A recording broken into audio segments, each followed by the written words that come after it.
What's up, everybody? I'm back with another movie review, and this is the fifth and final review for the Ice Age franchise. It is of Ice Age 5, which is also, I don't even remember what the title of it is.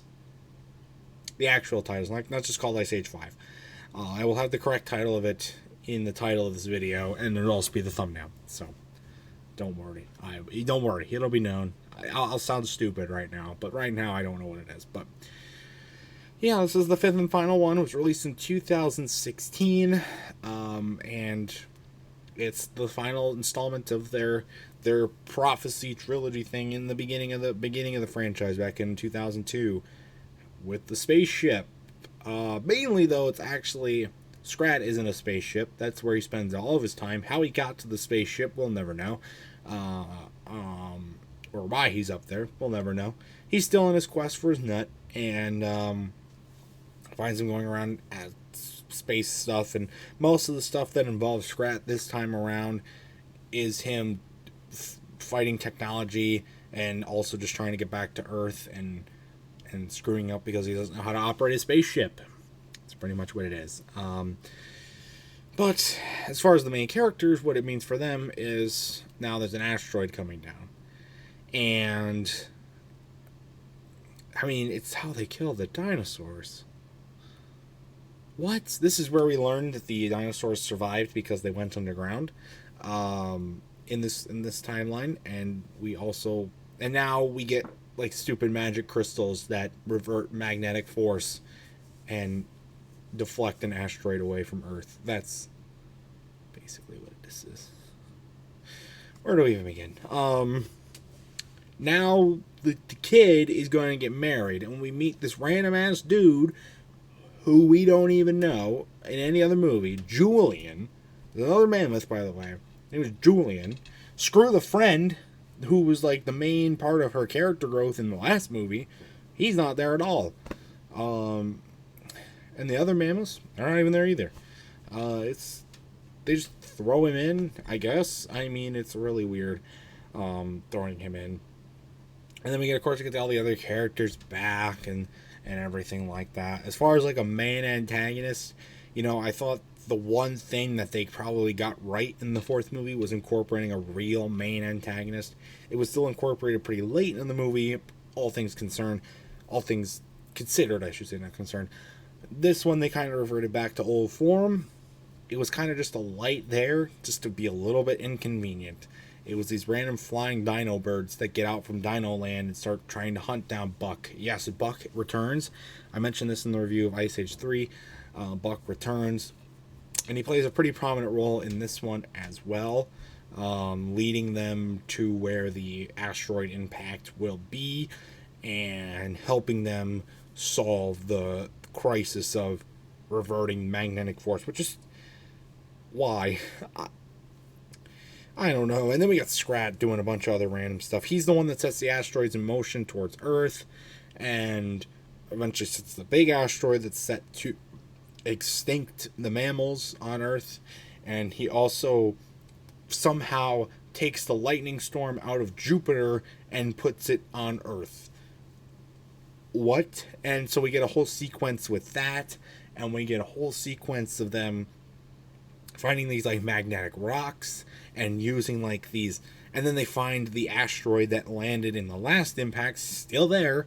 It's now got a bunch of crystals on the inside, and apparently they can give youth to people. So we find these animals in there who are like 400 years old, but they look like they're 20, and they're sitting in there all young.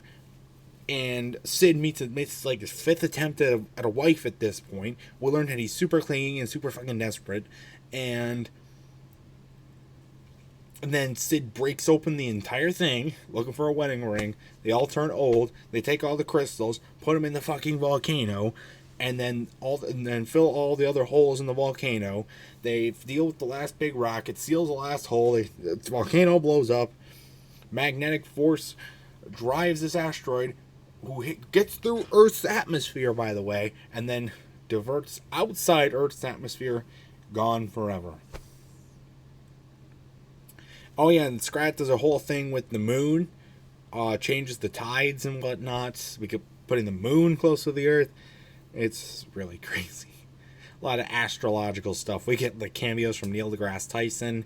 We get Albert Einstein thing. We get I forget what the other scientist was. It was mainly Neil deGrasse Tyson. I don't remember what the other one was, but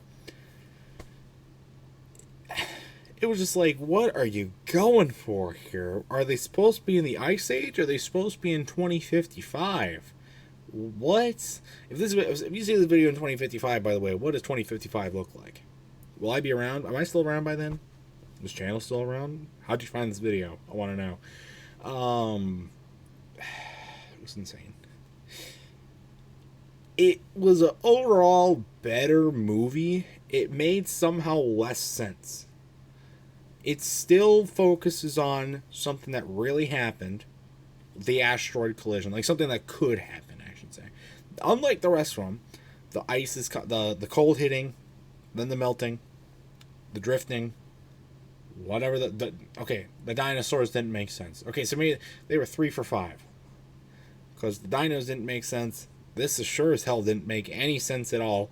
Well, I guess the dinosaurs made the least sense, but the asteroid just didn't happen. Like during this time, wrong time period, wrong things, whatever. And then like this process of reversing magnetic pull so that it goes away from the Earth. How? It was really crazy. And then the Fountain of Youth. It's insane. Fountain of Youth. Woohoo! Like what? It's really weird. This is just a bizarre movie. It was an overall better movie, I should say, than the fourth one. Like it was definitely more enjoyable. But like, and then they had like whole musical outtakes and whatnot, and just they're trying too hard at like being modern and not sticking to the roots that made it decent or at least good in the first place. And yeah, like I said, it's probably just for a cash grab, especially in like 2016. You know, Trolls was coming out, and there was a lot of other big singing movies coming out, and you know, it's a time of change, time of modernity, and they needed to get this movie out to finish the 5 that was prophesized in the first movie, and get it done for. And you know, I really think if they wanted to do a 6th movie, they could. They're not going to. I hope they don't. But if they wanted to, I think they could. But the first prophecy in the first movie doesn't call for that. I think they waited too long to release this. I think it just was a little too out there, and just it doesn't sit well with the rest of them. And I don't know, it kind of sucks. I mean, it's not. My final score is going to be a 6 out of 10. It's not as bad as the fourth one, but it's not as good as the first 3. It's just weird. I don't understand it.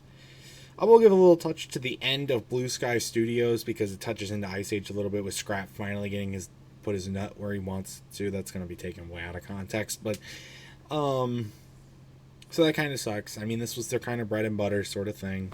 Kind of sucks that they had to be discontinued. But you know, I kind of wish that they didn't end it off this way. You know, could have maybe ended it off the Scrat thing at the end, put it in the end of this movie. Would have been a good send off. But I guess you didn't know that you were going to be closed down like 5 or 6 years after you released that movie. Maybe not me. Maybe you did. I don't know. It was 2016. So anyway, that's gonna do it for this movie review. What are your thoughts on Ice Age 5? I don't remember what the actual name of it is.